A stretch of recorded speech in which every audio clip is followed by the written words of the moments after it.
Hello and welcome to another episode of Sharing is Caring. My name is Klaus Meisel from Agile Get Together, and today's guest is Dominik Kress. Dominik is a technical product owner, and he will tell us something about the challenges he faced when he came from the developer role in the role of a product owner.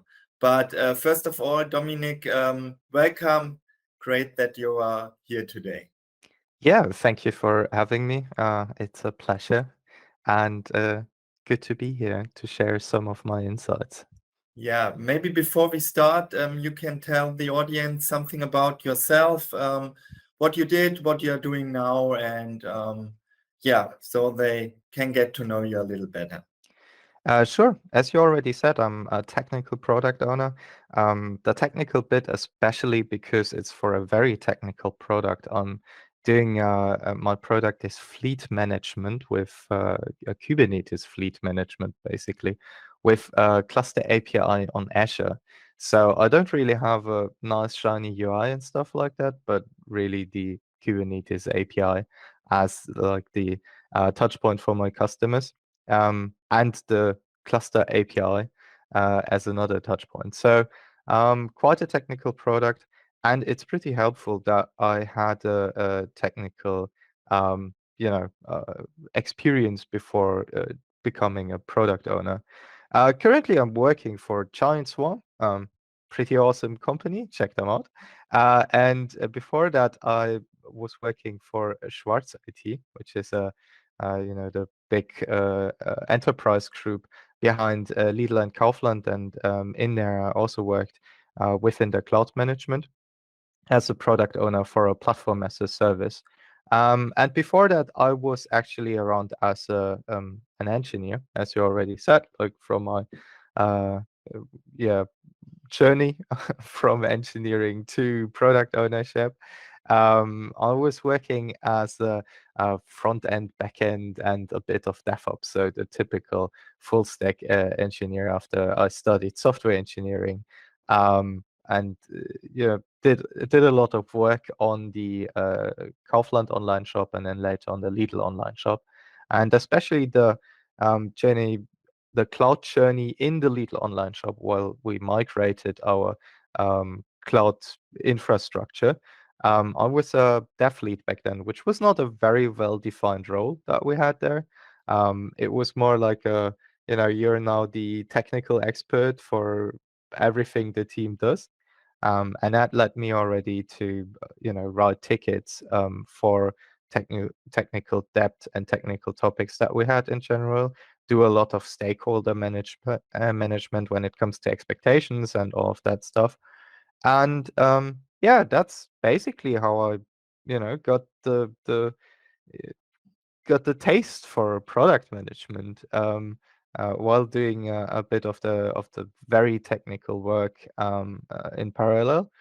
And then I had the decision to either become an architect, which I wanted to become actually for for my whole career, or become a product owner for the cloud business. And somehow I really enjoyed talking to people, really enjoyed having those different levels of expertise that you have to handle as a product owner. And I, really enjoyed getting a vision in and getting that vision over. So I just decided to go for the product owner task, and now that I switched over to Giant Swan, and are now in a bit more freedom in my role that I have there. I'm really happy to have made this decision and not become an architect, Yeah. uh, but be able to say it depends when it comes to product, not just to architecture. Yeah, sounds really good. And I mentioned it in the introduction, and you mentioned it now as well. There was a journey from becoming PO out of the role of an engineer, and you had to face some challenges, and you managed to face that challenges. And I think this is something that could be really interesting for our community, for people who had the same path, or um, developers, engineers who want to become a PO in the future.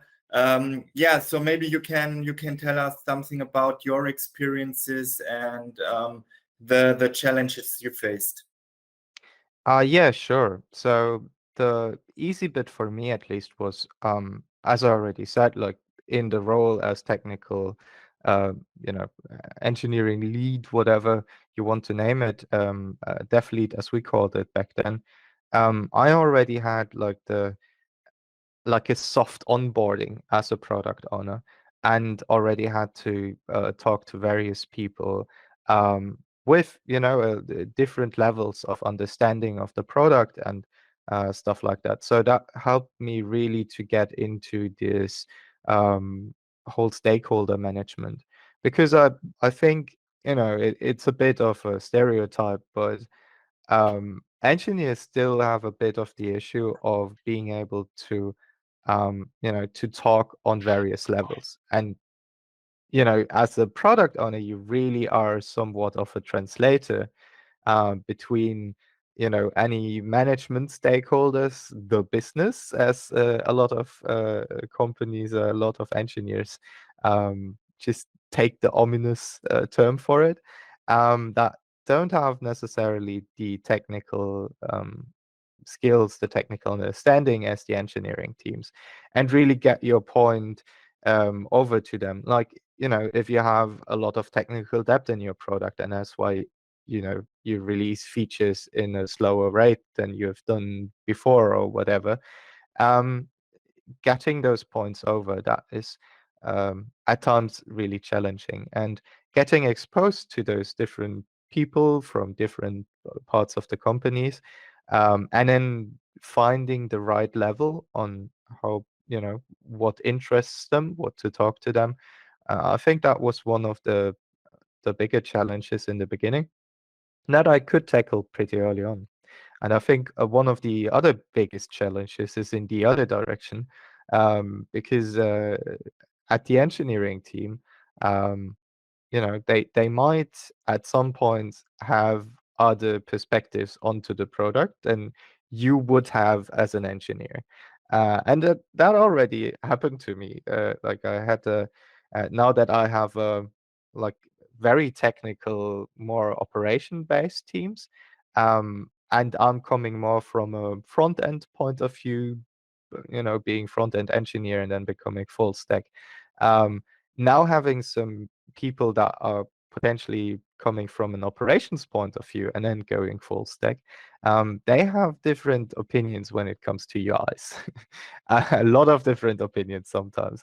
And as a product owner, you can really do, you should be interested in the user experience of your product, but you're responsible for the what is being built, not really how it's being built, what frameworks they use, um, how modular they do things and stuff like that. And if you have a good understanding of that or some opinions around that, it is hard at times to just lay back and just be like, yeah, you do you. As long as it is built, like the thing that I want is built, the outcome is achieved. I don't really care about how you do it. While in your head you're like, yeah, I would do that differently, but yeah, that not getting too deep into technical talks when refining tickets and stuff like that, and then just pushing your product owner experience that might already be very rusty and outdated. That's not that helpful. So laying back, not participating in any technical discussions, is also a challenge, definitely. Yeah, I see. Yeah, two very important points you mentioned. Um, yeah, do you have any tips for people who are in a similar situation at the moment? How to deal with this point? What would you recommend? Yeah, so what helped me in the beginning definitely was, you know definitely reading a lot of books and being active in the community, because the product owner and product management community, depending on where you look at it, it's more the product owner community in the agile environment, and the product management community more like the US thing. They are really strong on that part, but not that strong on the agile part, which is always a bit fun. But that community is really strong and gives you a lot of points to think about and stuff like that. For example, one of the first things that was really important to get into my head was being more outcome oriented. As an engineer, I think I was really solution oriented, and it was, I directly had a solution in mind, and then I wanted to do that solution. Like I wanted to do that technical bit. And I wasn't really that focused on, what does this technical bit at the end really solve for customers? This outcome orientation is really, I think, one of the first important bits to learn, to not just look at, what framework you want to use, what solution you might want to implement, but really getting into why do you want to do it? Like, what exactly does it give to your customer, or what does it give to your engineering team? And yeah, I definitely also force my engineering team to have this ticket structure where I do like motivation, then what we want to do, like the to do bits, and then the outcome bits, to drive that home. Even if it's just a small ticket, we still have the outcome tracked in there, just for us to also make sure that, we definitely know at any stage what are we working for, not just what are we working on, but definitely what are we working for. And I think that's the first bit that definitely helps you become a better product owner, product manager. And on the same time, it also helps you give you a new focus, so that you don't focus too much again on, what framework is used, because then the to-do part within a ticket belongs to the engineering part.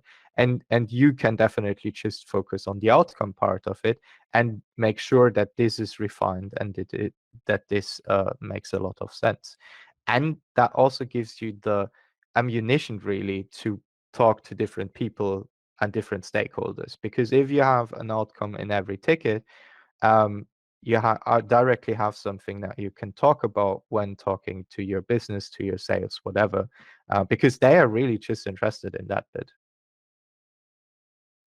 Yes, then thank you very much, Dominik, for this short insight in your work and in the challenges you faced, and the tips you have for our community. Great that you were here today. Everyone who is listening or watching this video, feel free to comment, write your experiences, give feedback, ask questions if you have some. And yeah, thanks again. And have a good day, Dominik. Thank you, and see you around.